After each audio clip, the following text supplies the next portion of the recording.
What's up, YouTube? It's a deck profile here with our teammate Alphonsus and Olga Tanks.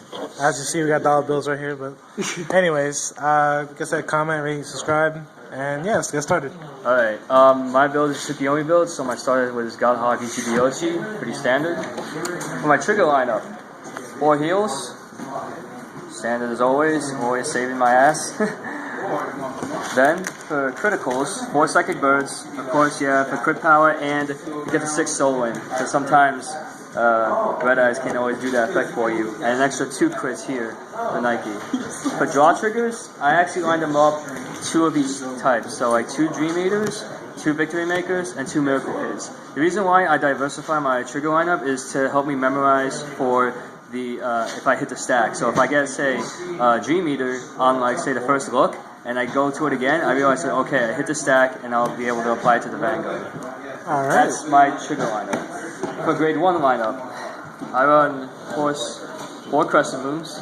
Of course. Standard as always, for Tsukuyomi. Next, 4 Chocolat, because since Oracle Think Tank's not really that much of aggressive of a deck, so you're going to need that 4th Perfect Shield. Yes. Then, 4 Geminis. Since OTT cannot be like that strong, Geminis are definitely needed for boosters, especially for Silent Tom, so always run 4 of him. And for the 2, I actually run 2 Cocos. Now, the reason why I run Coco is to either confirm that I hit the stack, or I can use her for early games, so I can, add an extra damage onto his damage line. So that's why I run 2 of her. Now, for grade 2s, I run 4 Half Moons, of course, standard for Tsukuyomi. Next, I run 4 Silent Toms. Pretty much he is the insurance policy of the deck. He's always been there because no matter what, if I get the Tsukuyomi right chain off or not, Silent Tom is always a big factor in closing out games for me. No triggers for him. Yep. And Oracle Guardian Red Eye. So besides using Psychic Bird, because I always like using Psychic Bird as more of a blocker than to soul charge with, so that's why I run 4 Red Eye, so I can get that down. Okay, grade 3 lineup. I run, of course, 4 Tsukuyomis, of course, just to ensure that I do the right chain, pretty basic. And for now, I'm running 3 CEO Amaterasu's. Pretty much, if I don't get the right chain off, she actually serves as a pretty good replacement, because not only can I soul charge and scry, I can also soul charge the right card. Well, I do have that chance, but pretty much I'm only going to be keeping her in here until set 5 when Evil Eye comes out, and then the deck will be complete. True. Alright, and that's my deck profile for Oracle Think Tanks. Can you show it to us on how many grade 2s, how many grade 1s, and how many grade 3s? Let me just line up my triggers.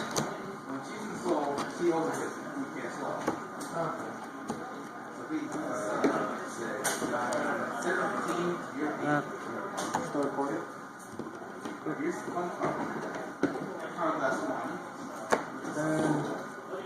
And it's 14. And it's called so see, 19. Set that up.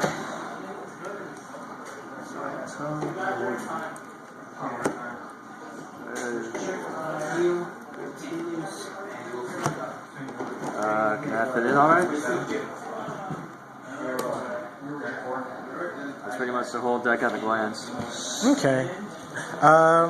And explain your main win condition out of every single. I mean, what is your strategy? What's your win condition that you plan to go for? Pretty much, my win condition is that I have to get the right chain off at first. That's the top priority. So, especially when I do my opening draw, if I have, say, 1 Crescent Moon, but I don't have the half or the full, I have to put back 4. So I put back 4, so as long as I can get either one, because I want to make sure if I have grade 1, 2, or 3 in my hand, the right chain is safe, and then therefore I can go on my second priority is getting Tom. If I can at least have 1 or 2 Toms in my hand, I can definitely bring him out after Tsukuyomi, and therefore the pressure game is on.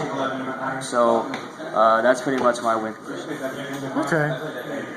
right. Well, in the new set 7 coming out, are you gonna switch to Coco or are you staying with Tsukuyomi? I'm staying with Tsukuyomi because even though Solo's build is alright in terms of like draw power and that, I like Tsukuyomi because even though like this is a ride chain, this is probably the safest ride chain in the game because you get to look at a top 5 for one. Like when I played at the local today, I didn't get the grade 2 or grade 3 in my opening hand, but on the looking at the top 5, I managed to get both of them and ride them. So it's actually a pretty good safeguard for me. So I'm sticking with Tsukuyomi.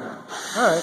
So you're basically saying it's more consistent than Coco at the moment. Like it's with Coco, you have a little bit more leniency because you don't have to like ride a particular card, but like it's.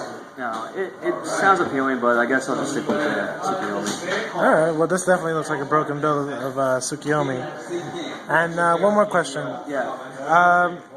After I mean, obviously our Edison Regional is coming up for Vanguard.